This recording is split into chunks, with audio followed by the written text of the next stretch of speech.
So before we do anything, I will explain the progress so far. Okay, but to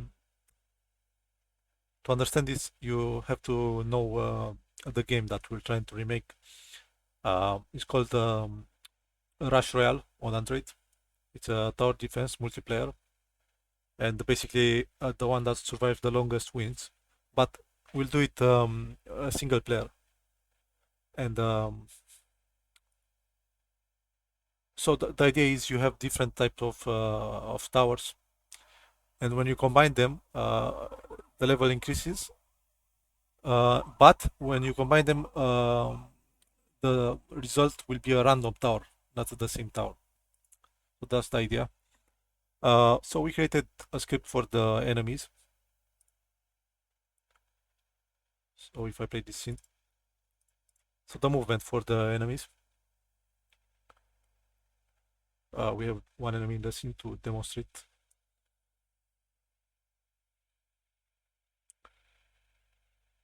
And those hearts there are, you have 3 lives. So if 3 enemies go to the end of the path, you lose basically.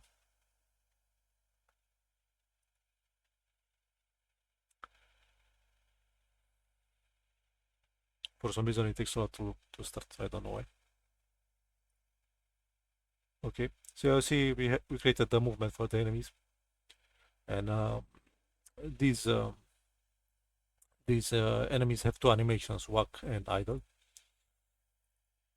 So we have a script for all enemies, but after a certain number of waves, we want to have some bosses that will have effects such as stunning towers, destroying towers, lowering the level of towers, stuff like that. So those will have this script that is for movement and has stats, HP, and stuff like that.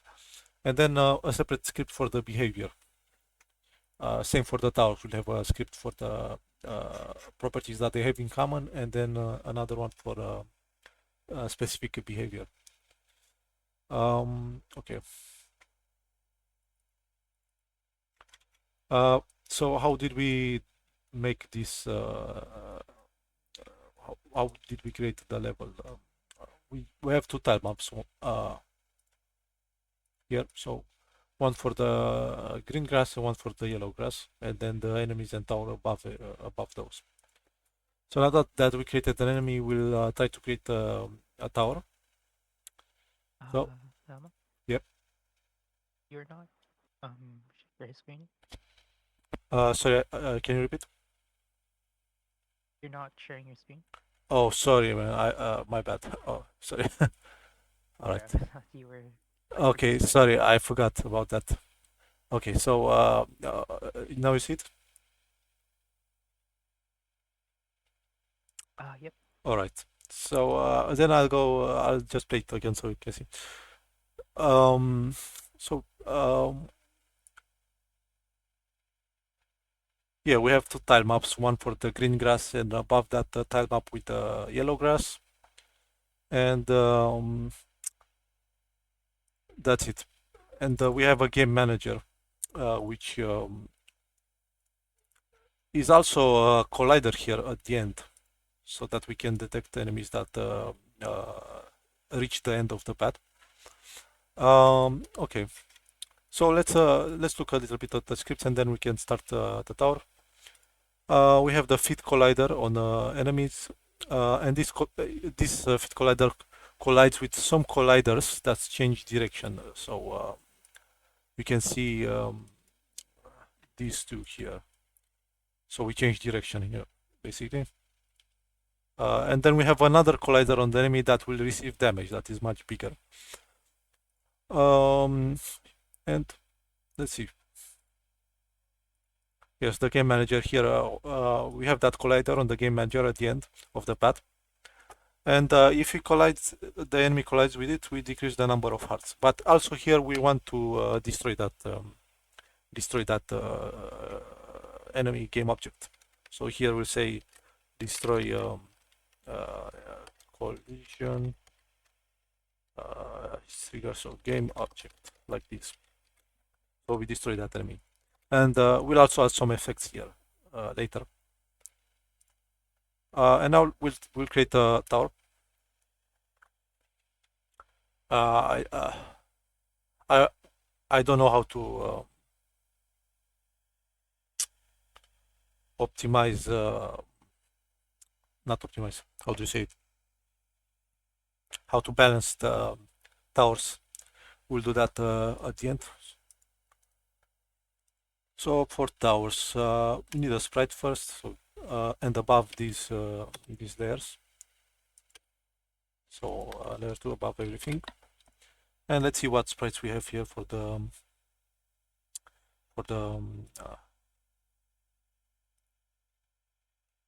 towers. Let me see. Okay.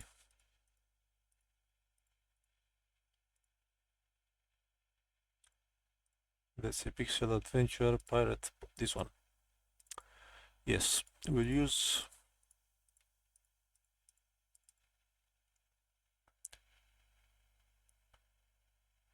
From what I can see, we don't have many animations. Oh, sorry, we don't have a attack animation.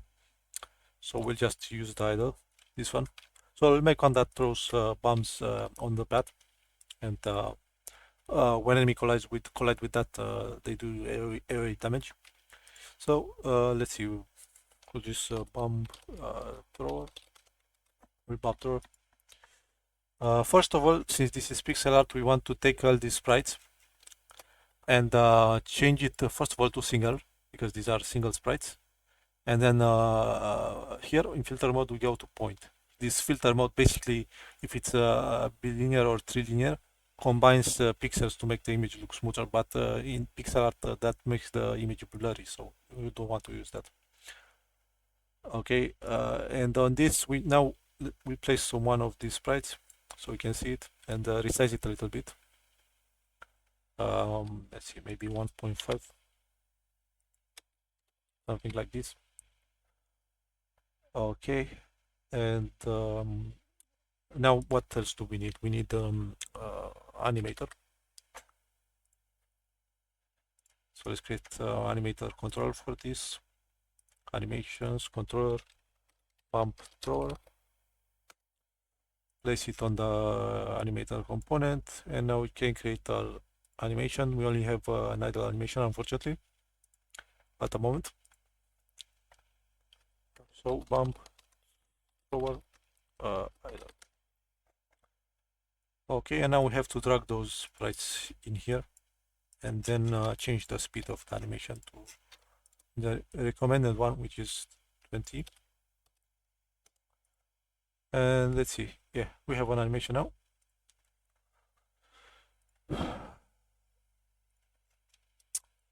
Place it, so this rectangle here will be for the towers. Place it somewhere around here. And we'll have to resize this. We'll have to optimize this later.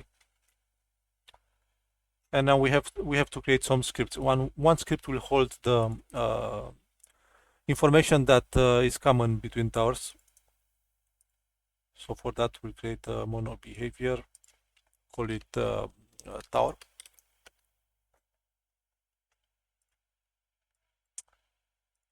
Set it here.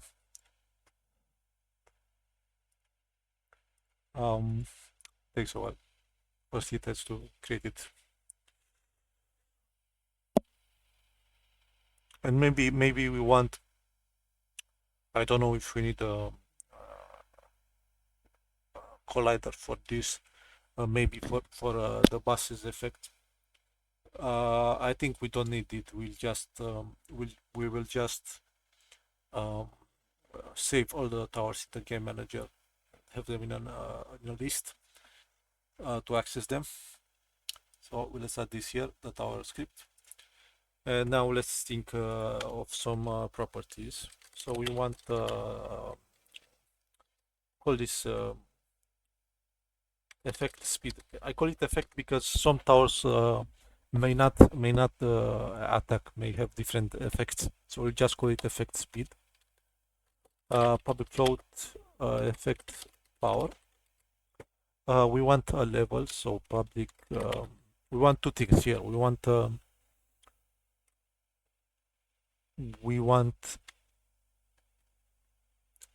So in the original game, you have two types of levels. You have a level which represents how many times the tower is combined, and also an upgrade that increases the damage of the tower. So we have two types of levels, and I have to think how to do this.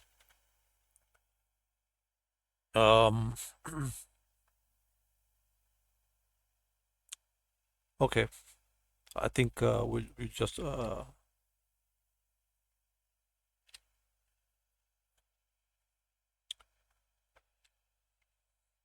yeah, we'll do it like this. Public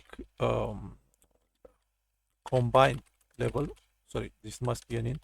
Combined level, and then public int power level.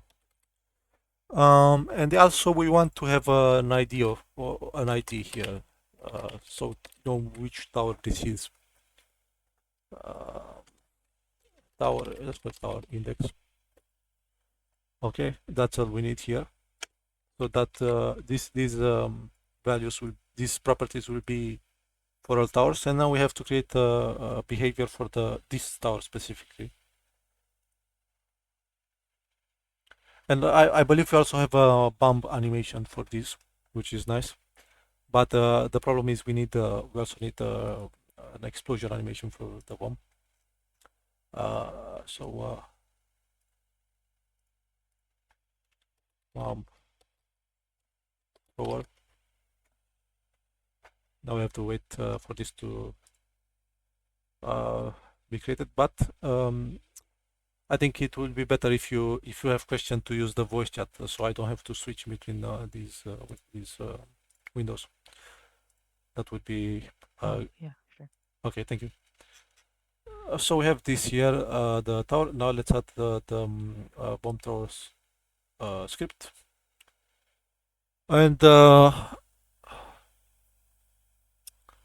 thing is, there are a couple of ways to do this. One is we check for enemies within a range, so within a distance. But in the original game, the towers have infinite range, and in that case, we want to save these enemies in an array.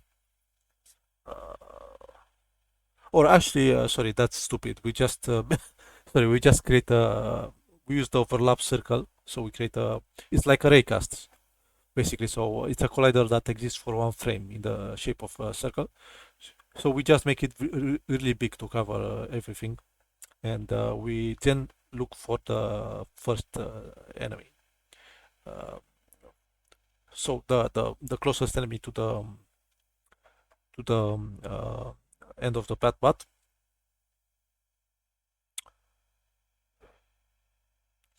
for this one this will have a unique behavior. This will throw bombs randomly on the path. Okay. So first let's create the bomb. So let's see if we have a sprites here. Yes, in this one part. So here in objects we have the bomb, and fortunately we have a exposure animation. Okay, so to do that we'll create an empty object, call it bomb over. Okay, because we might have the bombs as well. Okay, so we need a sprite renderer. First, let's make sure that these sprites here are single and filter mode points. Okay, and we need an animator, and a circle collider 2D. So if it collides with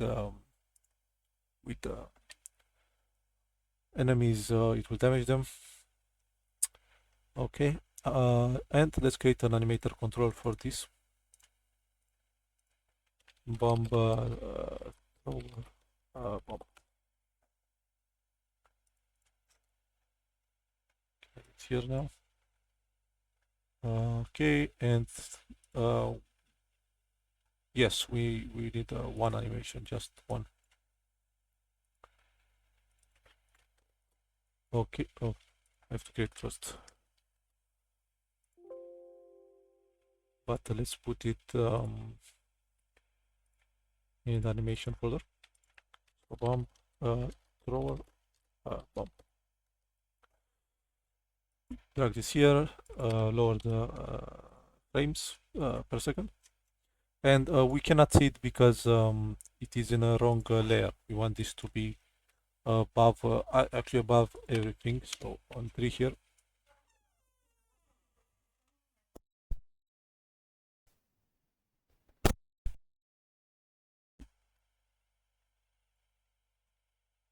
Where is it actually? Okay. Okay, maybe we want to increase it slightly. 1.2 maybe. Okay. And also that collider is too big and not positioned well. All right.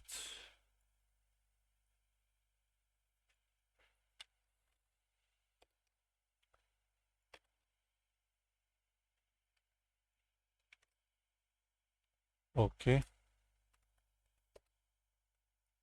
Trying to place it, but okay. So let's see if the animation works correctly. Looks okay to me. And now this bomb will have a behavior, but yes, we need a behavior for this. So we'll create a script here. Scripting behavior bomb forward bomb.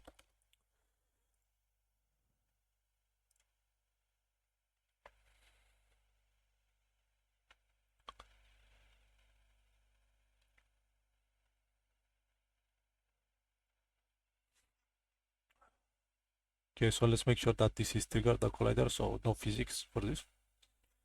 Now we can drag our bomb script. Open it. Now this will have a certain damage. Um, uh, public float, not float, sorry, int damage. And what else?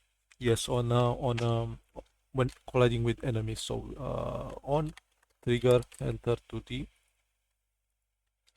And also we want here a bool is active. So we only want to interact with enemies if it is active. So when the tower spawns the bomb and place it when the tower spawns the bomb will travel from the tower to the path. Um, uh, and then when it reaches the path, it will become active. So by default here, start in the start function, we'll say that this is false by default. And here first we check if it is active. So if it is active, and then we check if that collision is enemy. So we compare the tag enemy, and if it is enemy, then we will create an explosion. Okay. Uh, let's see how to do that in 2D on the internet because I don't know this by memory. So here we have Unity circle overlap lap 2D. 2D. Let's see how to use this. I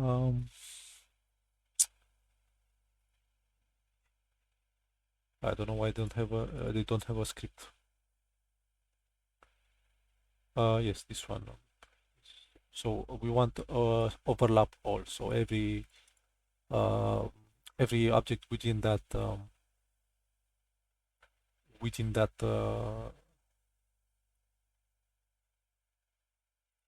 circle.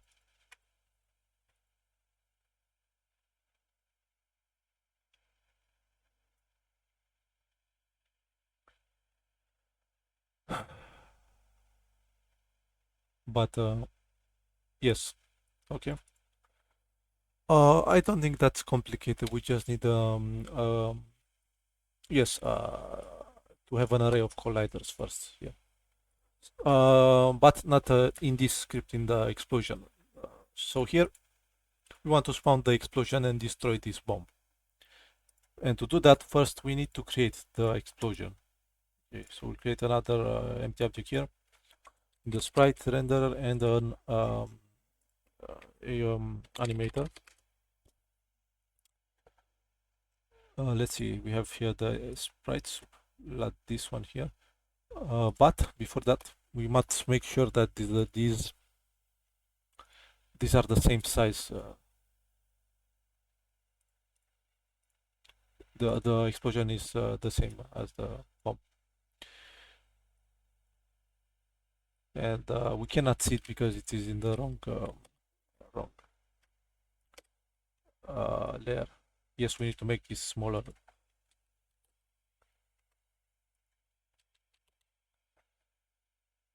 Okay, let's create animation so we can see this better. So let's create animator control bomb thrower explosion.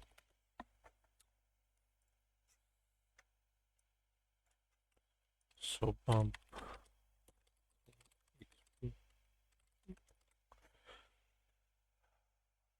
And now let's create that animation.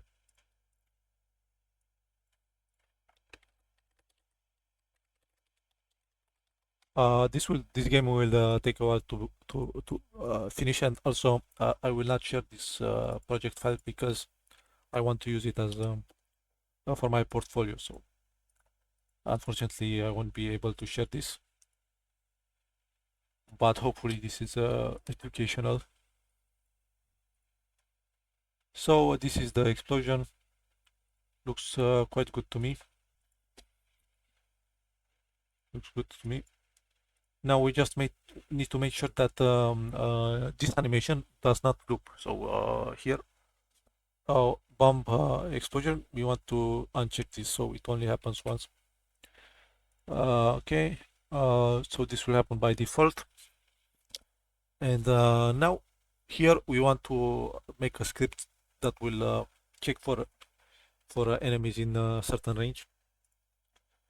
To do that, we need the script. So let's go to our script folder, scripting, mono behavior, bomb, bomb for X.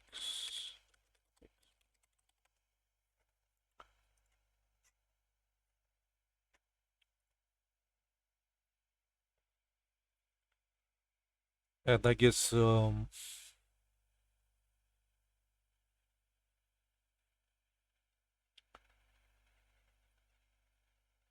transfer the damage from the bomb to this one. Yes. So inside here we want to know the damage, so public damage. And at the start of this, we want to damage those enemies.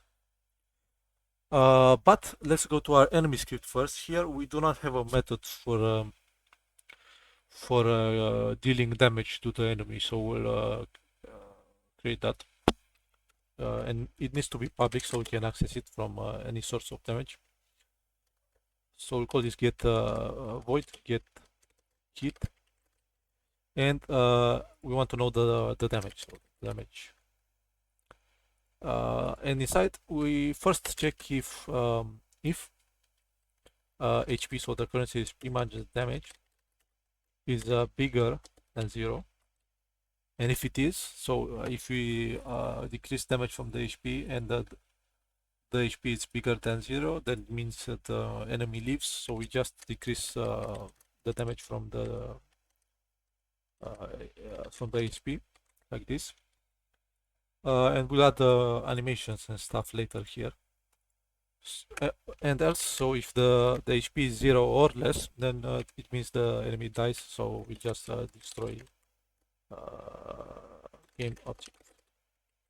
Just destroy the enemy. And now that we have that, we can go to our explosion here. So we want to get all the enemies within a certain radius of that explosion. And let me see the Google Chrome here. We need an array of colliders first. So collider 2D, enemy colliders, and then equal. And I believe this is how we do it. Physics 2D overlap, not box, circle all like this. And let's see what parameters we have here.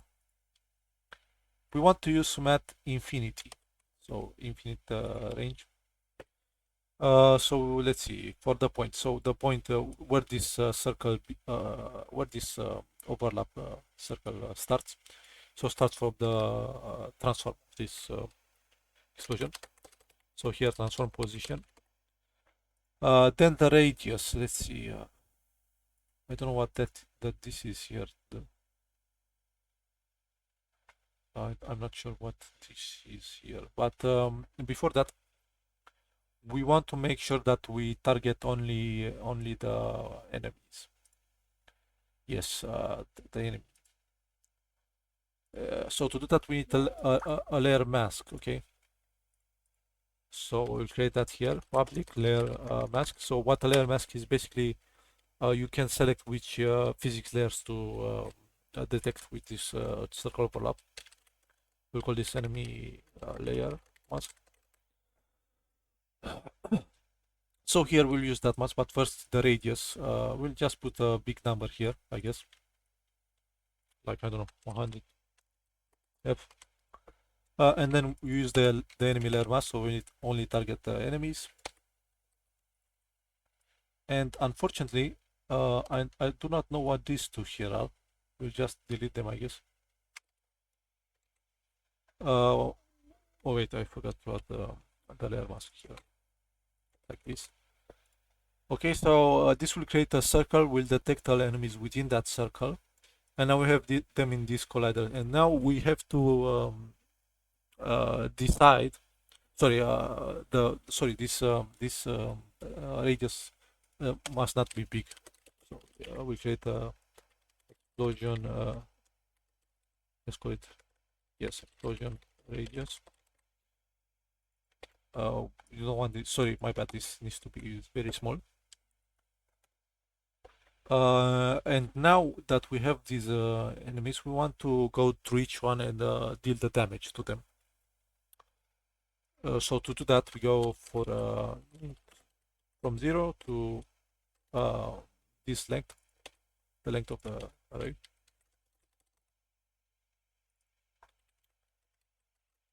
Okay, and I should comment this. So first, find all enemies within a range of explosion,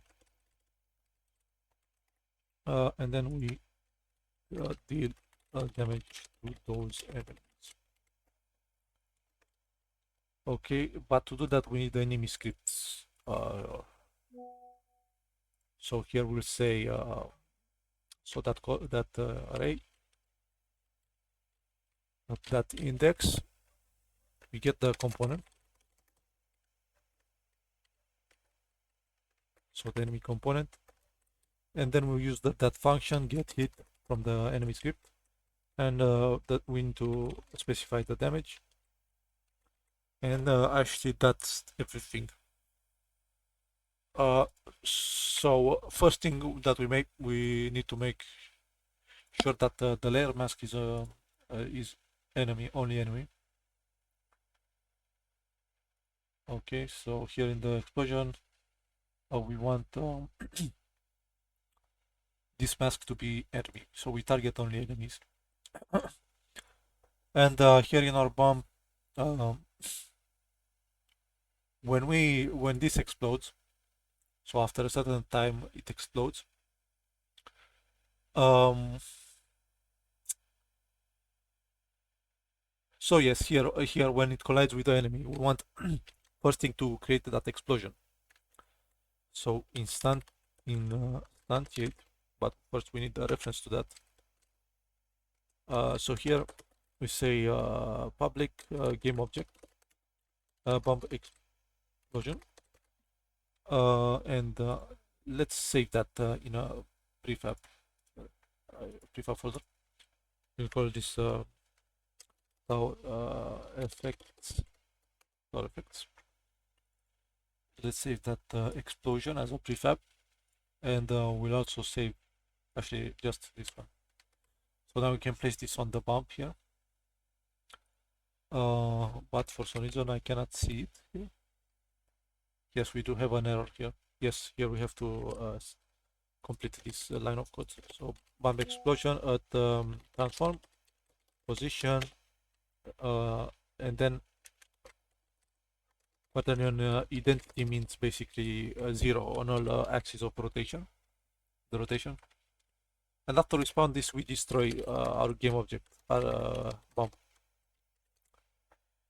Okay, and here on our bomb, we want to create a function that will destroy this object after it explodes and deals damage, right? Um, yes, so let's do that. Public void destroy this object and just destroy game object. And you can actually place this on the animation as an event. Um,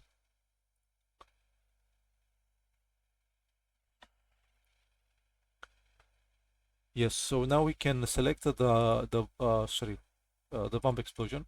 Where is it? Yes, and we can go to animations here, and here we can add an event at the end of the animation. So right here we click this add event, and we can select that the destroy this object. So now we destroy it at the end of the animation. Okay, and let's see what else. We want to transfer the damage from the bomb to the to this explosion script. So when we spawn it here, when we spawn the bomb explosion, we want to get the script bomb throw explosion, and the damage will be equal to this damage from this script. So we transfer that. But we also want to destroy the bomb, not the explosion. Yes, we want to destroy this, or actually not. We want to spawn the explosion after a certain amount of time, so these bombs are not permanent on the path. And to do that, we need two things. We need the counter, so counter. How do I call this? Yes, just going. Bump counter public float bump counter limit. So here float like this, and the counter will be 0 by default. And now in this we need the update function. We can count time. So here in the update, we want to add to that counter every frame. We add the difference between the time difference between frames. So in other words, we count the time. So time delta time. And here plus equals, so like this. And now we stop when this reaches the limit.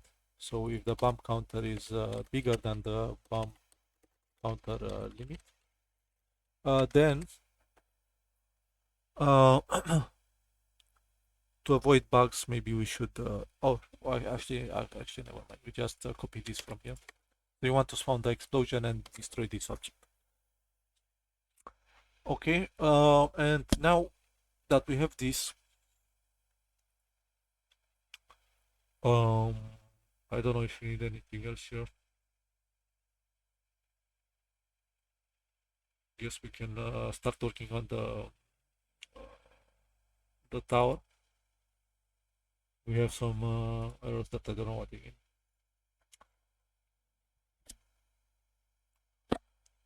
Yes. So now we need to create a behavior specifically for the bomb thrower.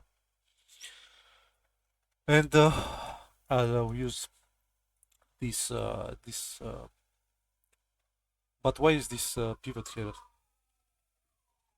The pivot is very confusing. For one second. I have to. I think I have to. Let me compare these two. 1 second. Where is it? Yep. We need to change the pivot of this because you see it's not in the center. So to fix that, let's go to our bomb sprites. And let's see, maybe if I open it, we can. Yes, I see. Maybe we can open multiple. No, unfortunately. Let's see how to do this. Yeah. Okay, we'll just copy paste from.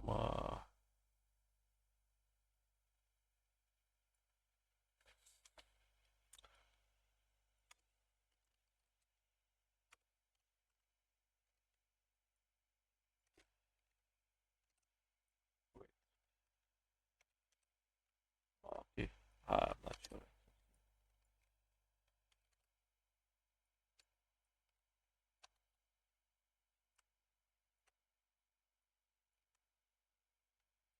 Something like this. Unfortunately, we have to do this for every sprite. Unfortunately, I don't know if we can copy it from. Oh, I see. We can actually copy it, so we can say custom, and then I can just yes save these settings. And oh, that's actually very easy. We can just do this. And now if you go to our explosion, sorry, not explosion, our bomb here. Wait, what?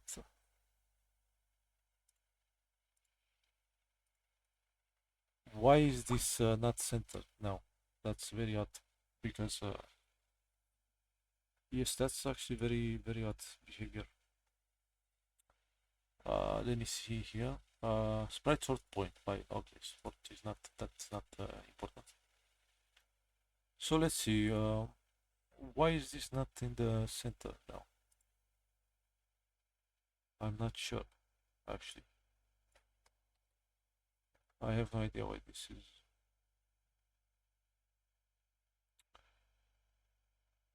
Oh, I see. Yes, it is because of the size of this. Okay, I see how it is. All right, let's see if we can change this. I'm not sure how to do this actually.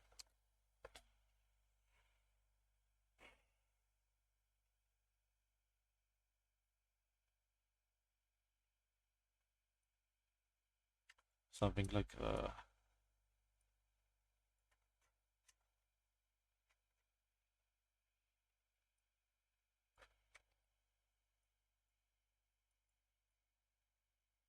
I'm not sure how to do this. I'm sorry. 1 second. Let me see. Why is that pivot there? I'm not sure why that is there. Okay, let's try something different. Maybe if we set it to bottom, it will. Yeah, that works. Okay, so now it is centered, but the collider is positioned incorrectly. We have to. Yep, like this. Okay, so this is fixed now. We can disable it so we can see our explosion. And for the explosion, we have to do the same. We have to find the right spot for this. Right top, maybe. Let's see. Almost. I don't know. It is almost correct. Okay. Yeah, that's very interesting. I think we can fix this. Okay, I think we can fix this.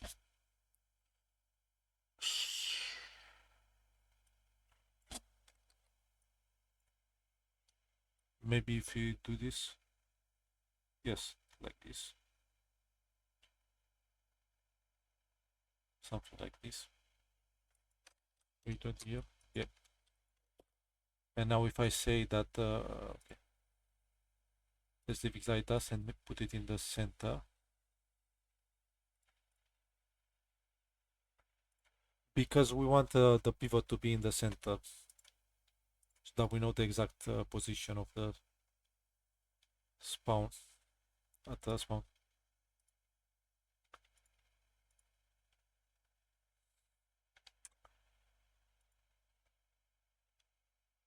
Okay, that's still not the center.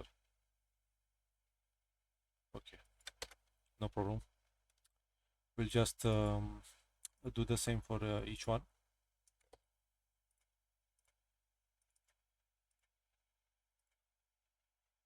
Wait, I open it in. Unfortunately, we have to do this for each one, so we resize this. Oh wait, never mind. Okay, we'll do it another way. There is another way to do this. We just use a custom pivot. Yep. Okay, let's see. Custom. Custom. Let's see if 0.5. If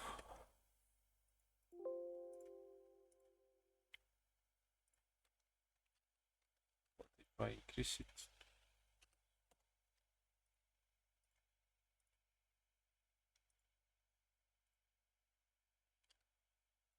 I decrease it. Maybe.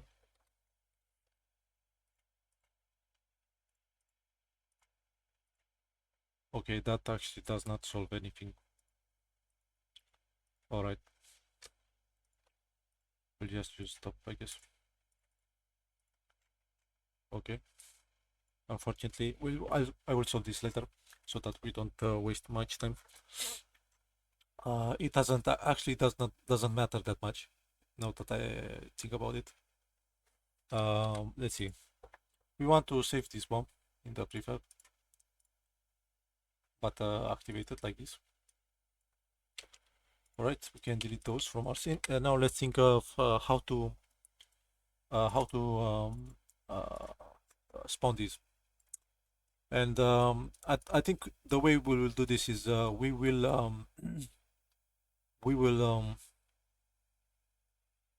uh, divide this path in three. Okay, so we have this here, this part, this one, and then the other, the right side. So we randomly spawn on one of these parts of the path. So to do that, let's find the X position for the first part here with the empty object, so we can know the X position. Okay. Okay. So now let's go to our bomb thrower script. Okay, and here we need to know. First of all, let's get the reference of that tower script. So tower script, and now in the start we get it from the object script equal get component tower. Now we have that reference, and now we have to think of these three portions of the path. Okay.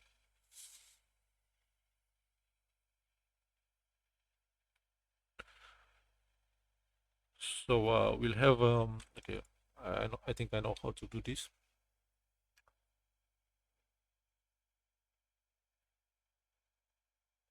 Yeah, we'll have three vector trees. but these are not normal vector trees. We'll use this to save. So the first value will be the x. Um, Actually, now that I think about it, I don't know if this is okay. Let's try it this way, I guess. So call it path one. Path one. Make it public so we can modify it.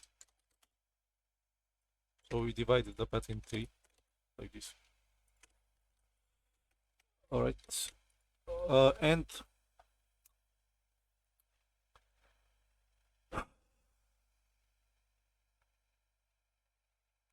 now this the ability to spawn the bomb must have a cooldown. So for that we need a float spawn bomb counter, and also a bomb counter limit. Now by default the counter is 0, and in update we add the time difference between frames, so time delta time. Then we check if this counter reached the limit, so if it is bigger than the counter limit. And if it is, we want to reset the counter, so this becomes 0. And then we want to spawn that bomb, and for that we have to create a function here. And be private void spawn bomb. And for that, first we need to select randomly select a path here. So to do that, we say int random number. So let's call it int actually, so we know it is random range, and then we check if this is inclusive or.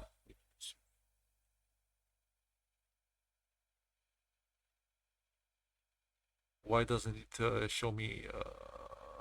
Okay. So let's say 0 and 4. So let's see, the minimum is inclusive and maximum is exclusive. So if it is inclusive, then we want 1 and 4. So it's from 1 to 3 basically. And now we have three cases. If it's the first path, so if this int is equal, random int is equal to 1, then the first value of the path will be the x position. So here let's create a vector tree here. So vector tree spawn position. Okay. So if it is 1, we want this spawn position that x to be equal to the x of that path. So path 1x, like this. And for the y, we want to know the maximum and the minimum first. Okay. So let's go to in our our editor and find those values. So here we want the x first. We'll use the x, this one.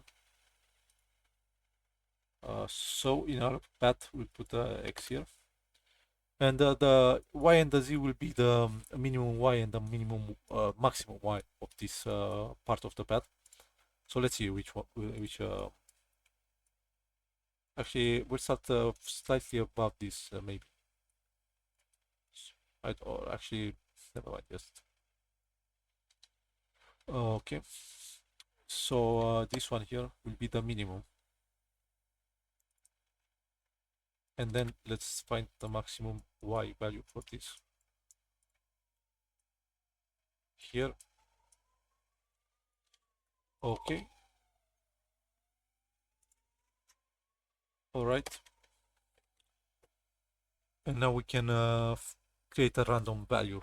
So the spawn position y will be equal to random range, and let's make sure that these are actually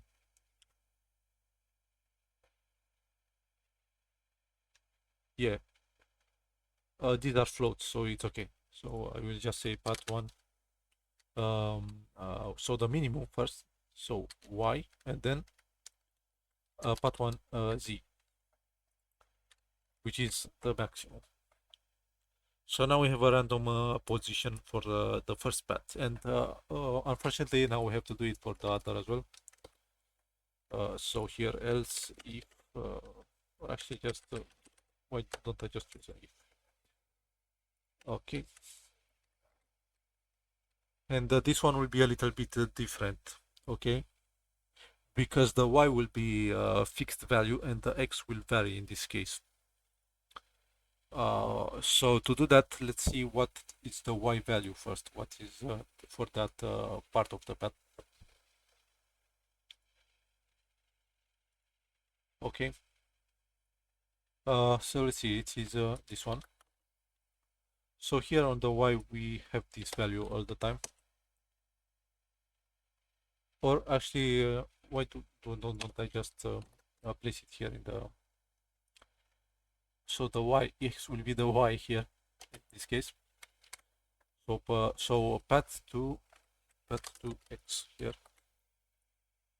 And now let's see the x's.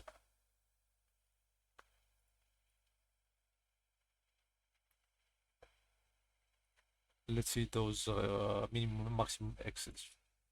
So the minimum is this here. So here we place the minimum and then the maximum. Oh, that's convenient. It's actually the same value but without the minus. That makes sense because okay, this is a center. This map. Okay, and for the x here we'll create a random value, but instead of path1 here we place path2. And now we have to do it one more time, and we'll copy the first one because it's similar. So here we want to save this 3, that case. And now we have to check those. I believe the y will be the same.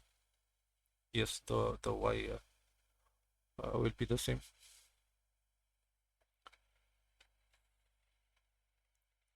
So let's copy from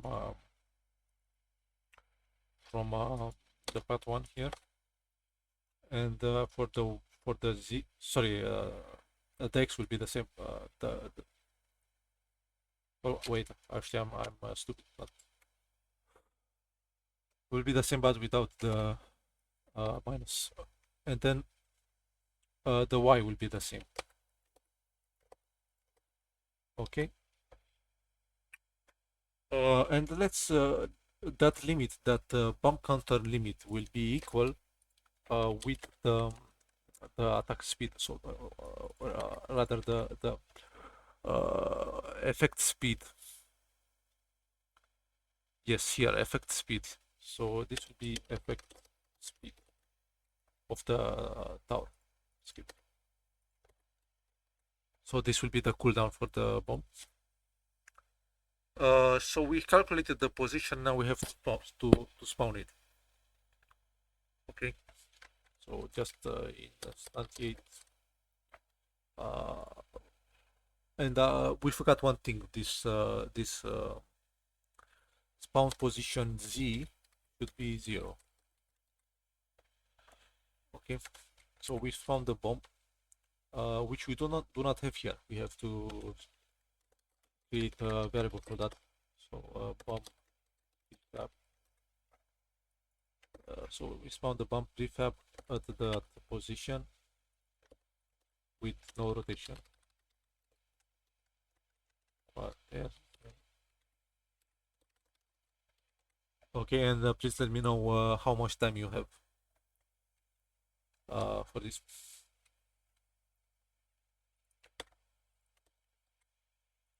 But why doesn't this work? I don't understand. Yes, it is unassigned here, so we have to give it a value. So by default we'll make this 0, and in that case we don't need to say this. Okay. And we want to use this function here when the counter reaches the limit. We have the bomb prefab. But when we spawn it, we also want to give it the damage of the script, tower script. When we spawn it, we get that component, which is the bump troll bump, and we want to transfer the damage from the tower script to this one. So tower script. When we do this. But what is the issue here? Does not contain, yes, this is not damage, it's called effect power. Why doesn't it work? Is this a float here? I'm not sure. Let's see that tower script. Yes, this one is a int, not a float. And let me know how much time you have, please. Can you hear me?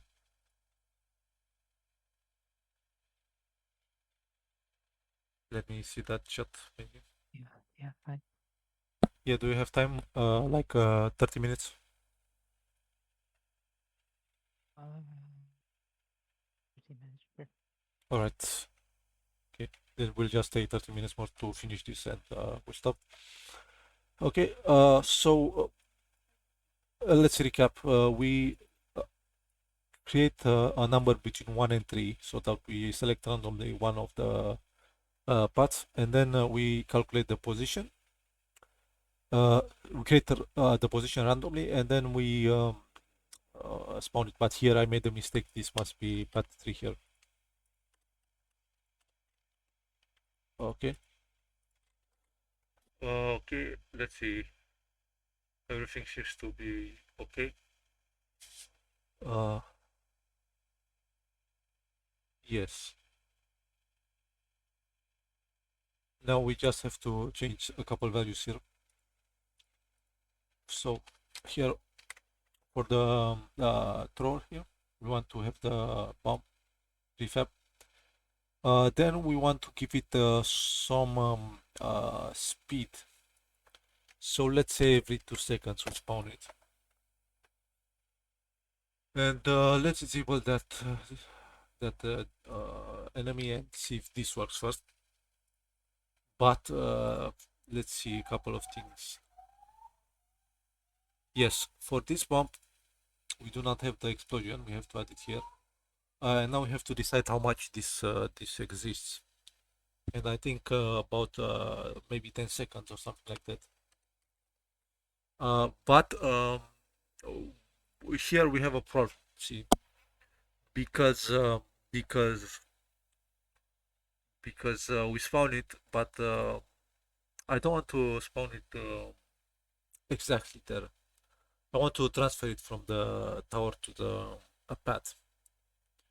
Okay, so instead of this being a function, it will be a coroutine.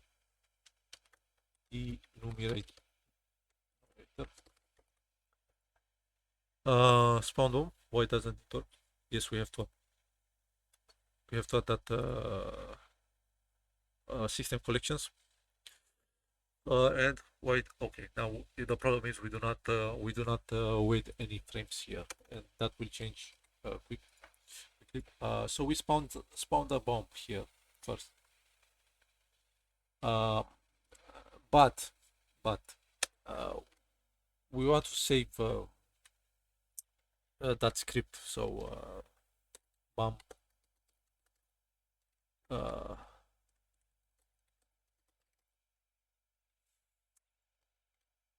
bomb thrower bomb like this. So bomb script equal, and then we spawn this like this. Yeah, we spawn it at the bomb thrower. But what? Yes, we need the component. So get component bomb thrower bomb. And now that we have the script, we want to move this over time to that position. And to do that, I have a script here saved. Yes, this one. So we want this.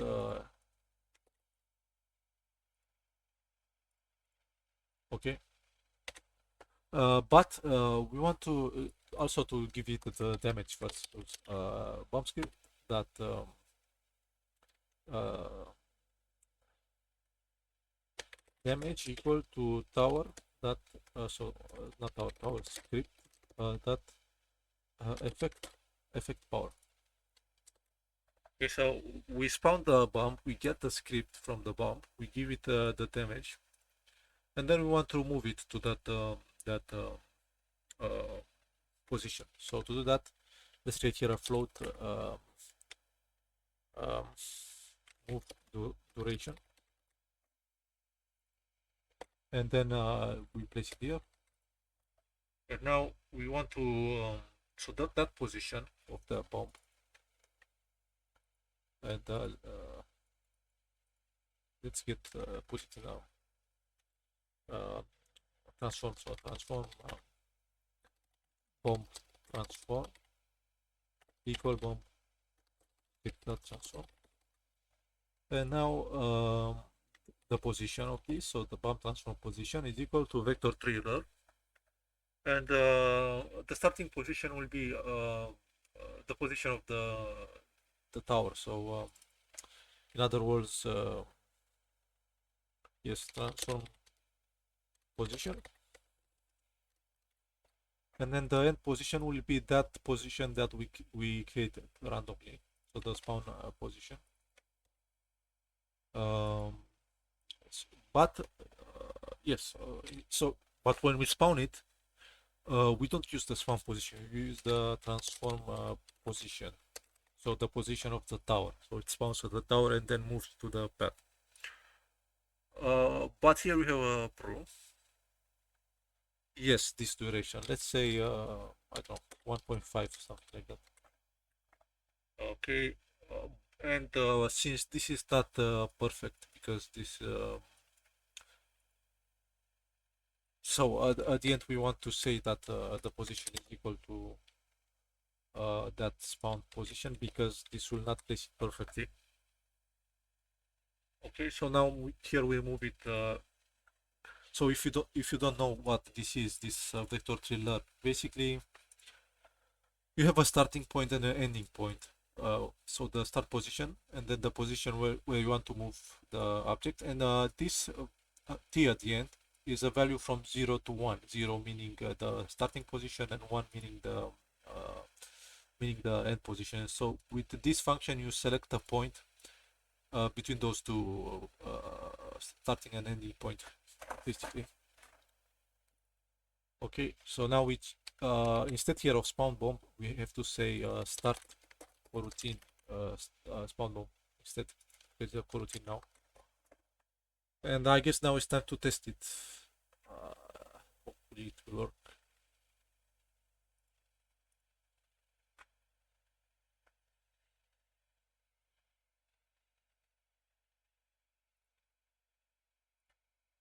Let me close some of these windows. Let's see. Wait, we first need to actually. I'm not sure I placed everything in the tower component. Let's see. Oh, it actually works. You see. But why is that? Yeah, why is that so? Well, first of all, this moves very slowly. Let's try put here like 0.5 something like this. Make it faster. That's one problem. Another problem is we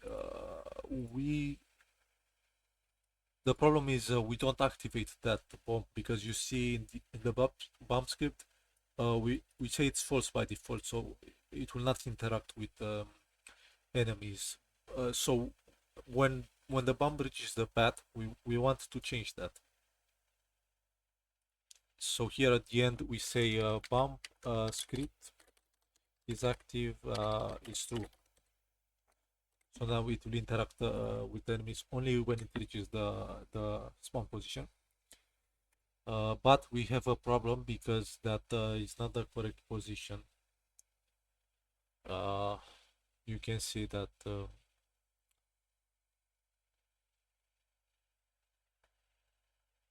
for the second path, it's not placed correctly. Let's try again and see if this works.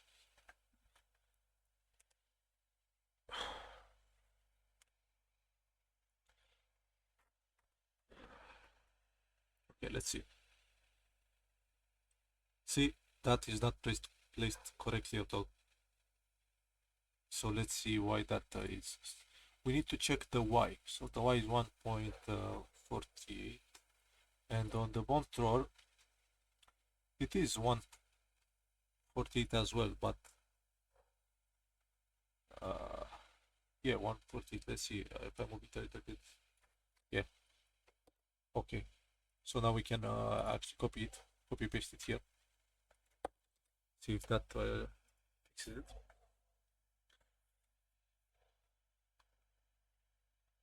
This I started with a weird tower, unfortunately. Uh, this tower is very unique from the others. The others one will just send projectile mostly. Now we must see if these explode. So see they do explode. That's good. That works very well. Yeah, that works pretty well. Now let's see if it interacts with enemies. But before that, on the explosion, we have a radius here. How big we should make it, I don't know. We have to test it. We have to test it. So to do that, let's take this one and duplicate it a little bit. Also, I will delete not delete, but deactivate the thrower. So let's now we want to test how far that bomb hits. Okay, so we'll put a couple of enemies here, maybe even closer to each other, so something like this. And we'll place a bomb to see if, how the bomb affects this enemy. Let's see. But unfortunately, I forgot to I forgot to give it a radius to the bomb to be a radius here. Not a bomb, but a bomb explosion. Here it must be at least one. Let's try one. See how that works.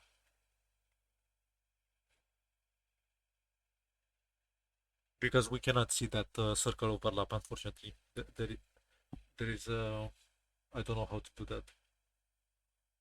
Okay, so why doesn't this collide with the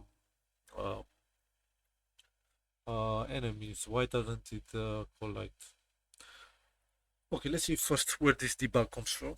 This comes from the fit collider, which is correct. This needs to happen, but I will comment it for now. So.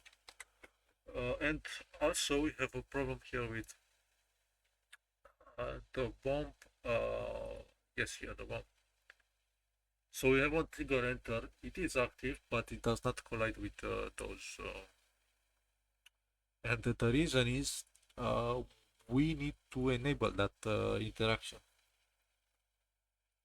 because this is in the default layer. So we have to create another one we call player damage. Okay.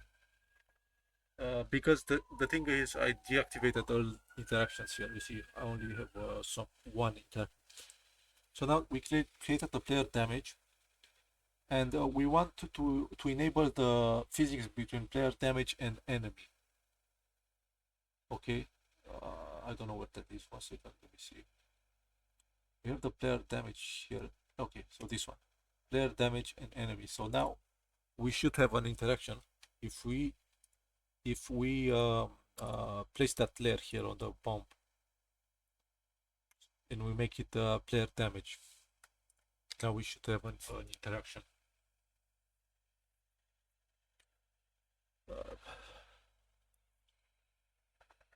Let's see. And also, let's go to that enemy and give it some HP. It has 10 HP. So to make sure that this works, we also give that bomb. We'll give it 10 damage here, just for testing purposes, and then we'll revert to 0 when we make this work.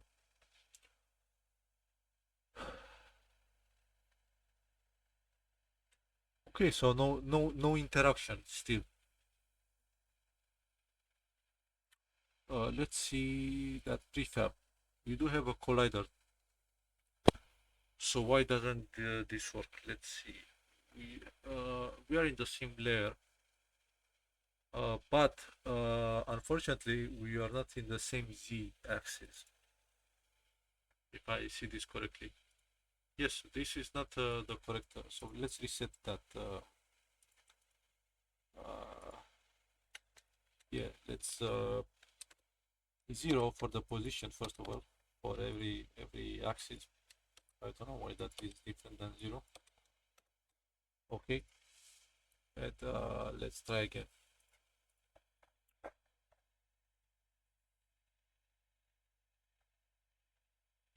Yes, the problem is if you are on a different z-axis, the collision does not work.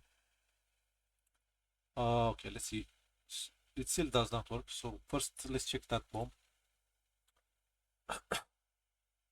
It is not 0 on the z, and I believe that is because well, yes, uh, this is from an old prefab. Okay, try again.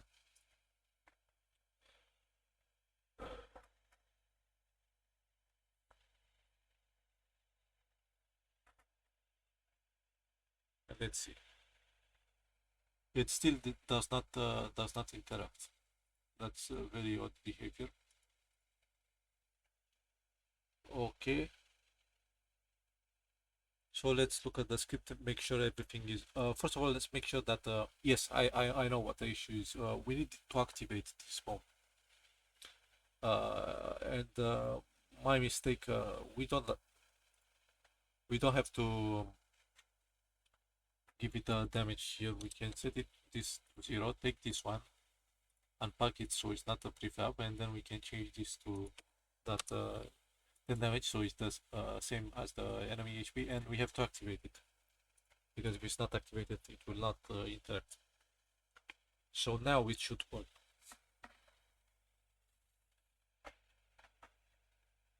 Let's see. That's very interesting. It still does not work. Let's make sure again that we have that enabled correctly. So here we have the enemy and the player damage. Okay, that's okay. But yeah, that's okay. That should work. But it doesn't. So let's zoom on that bomb, see if the collider is okay. Collider is okay. Maybe okay. Let's see. We do have a collider on this that is enemy. So I'm not sure. Maybe we need to add a rigid body. This I'm not sure. Let's see. Maybe we need a rigid body.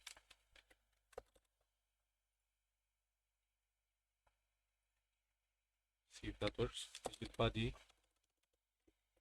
To the we'll make it static. Um,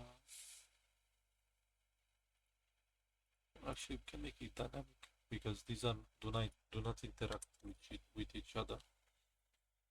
Uh, actually, if it's kinematic, maybe it works.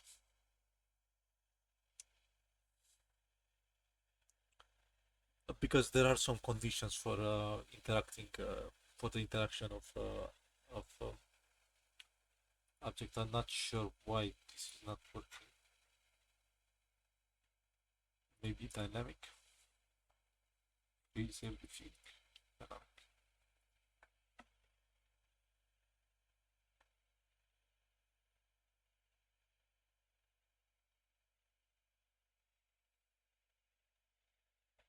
still doesn't work. So I don't know. I don't think this is the issue. I think we have a problem with these.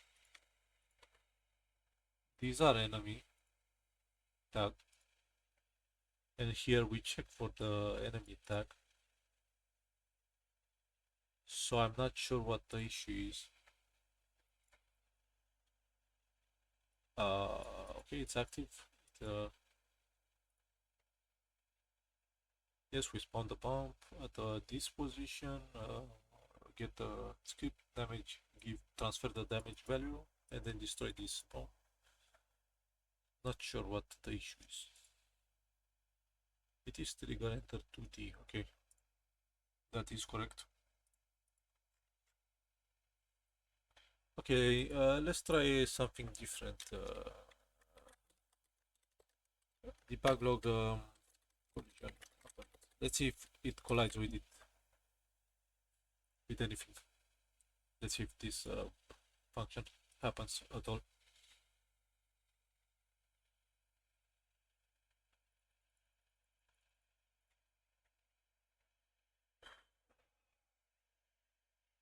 Well, at least the spawn works. Yeah, so it happens, you see? Collision happens.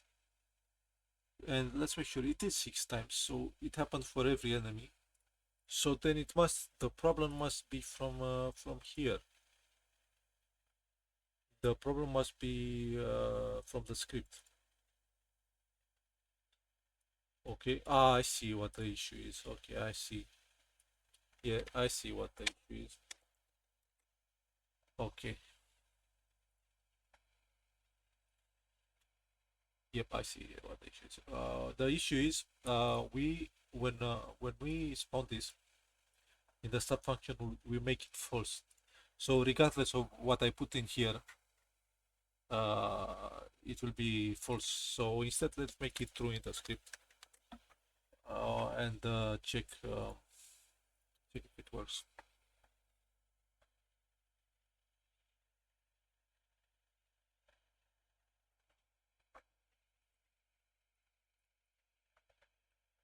And now we have to experiment and see which radius we want for the explosion.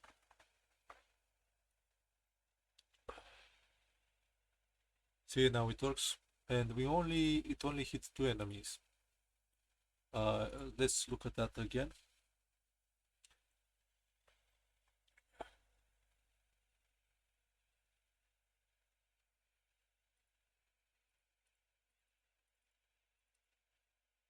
Okay, so first of all, that explosion is not positioned correctly. Is not positioned correctly for some reason. Okay, I don't know why this spawned here. So let's see why that happened first, because it is centered correctly. So for that we need to go to our bomb here, bomb turbo.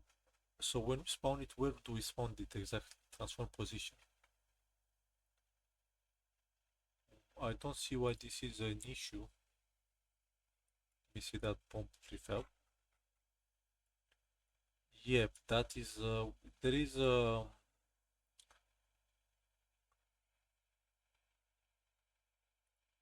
unfortunately it spawns below the bomb. So to fix that, we need to also add some offset here. So float offset, and here transform position plus that. Sorry, vector 3 up times that offset. So now we need to experiment with that a little bit so that it spawns exactly at the bomb. It's a problem with the pivot of the bomb. It's not placed correctly, so the explosion does not spawn correctly also. So we'll just add an offset instead. Let's check what offset we need. Let's try 0.5 and see how that works. We'll just find it by trial trial and error.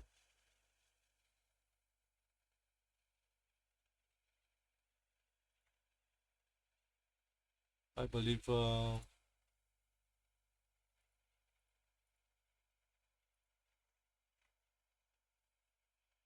still not spawned correctly. Okay, let's try one. One instead. Let's make sure that that is correct here. Transform position plus vector 3 up times the offset. Yes, that should be correct. Check again.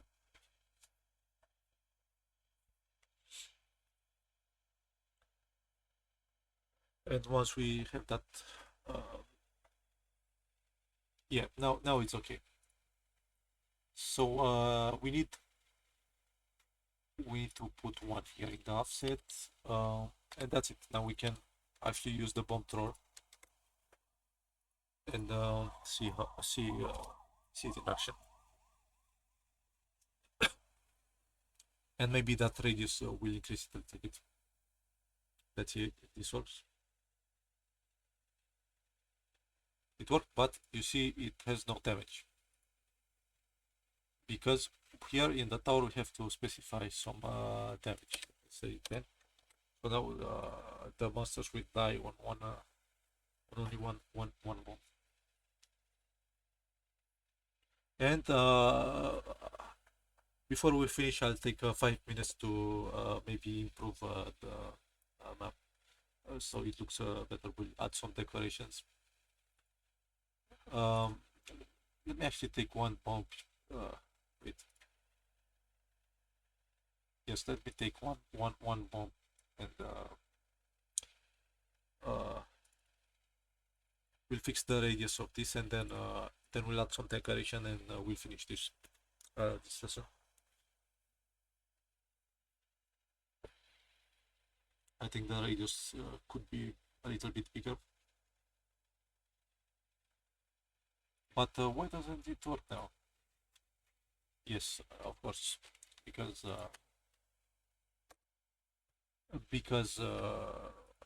we set the damage in the bomb, the tower, not the bomb. So now it should work. And we want to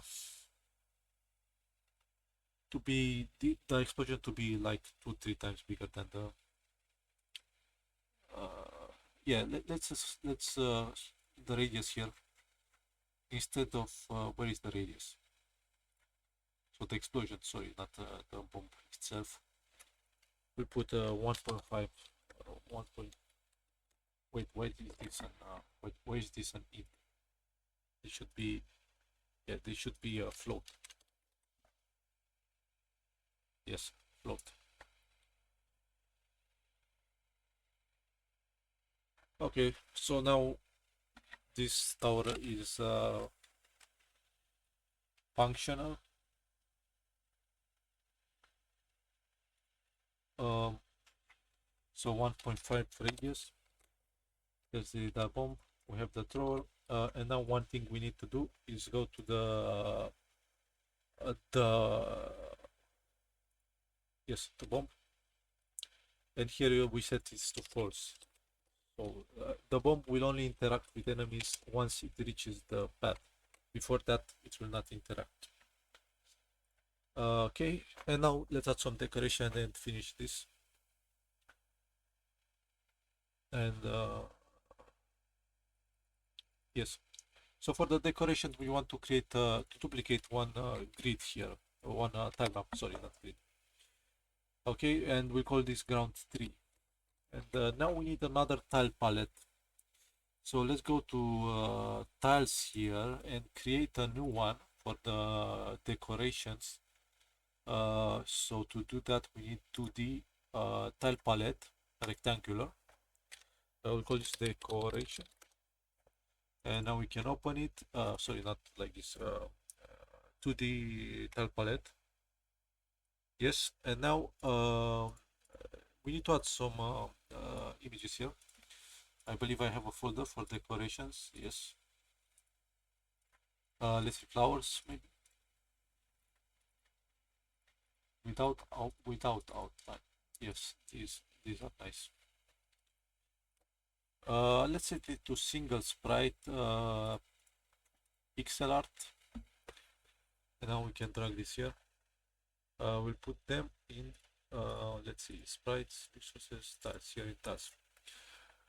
Okay, and now we can draw on in our scene. So we want to select the ground tree here. And these are quite small, so maybe we will increase it later. So let's place some flowers here of these different types.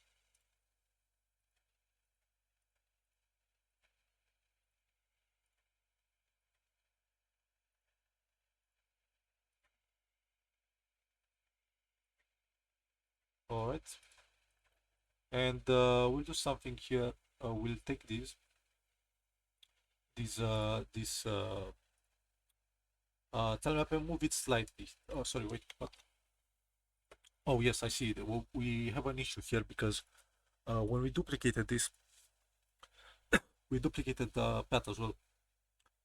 So here we have to delete those from the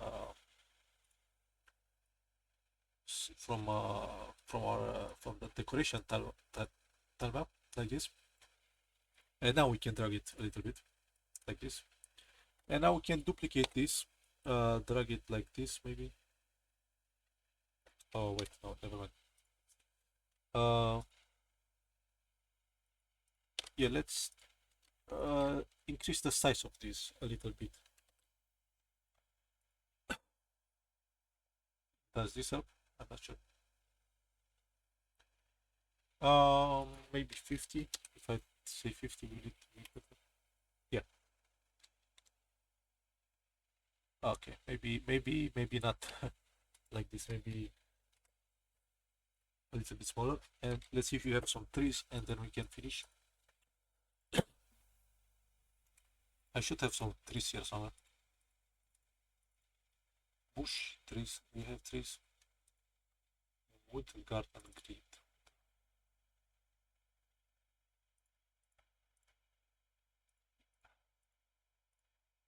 We should have some trees here, but I don't see any. Maybe we add some bushes here. I don't know. We add some bushes. But before we do that, make sure that this is one sprite pixel art.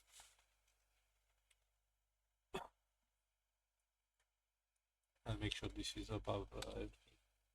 Increase a little bit.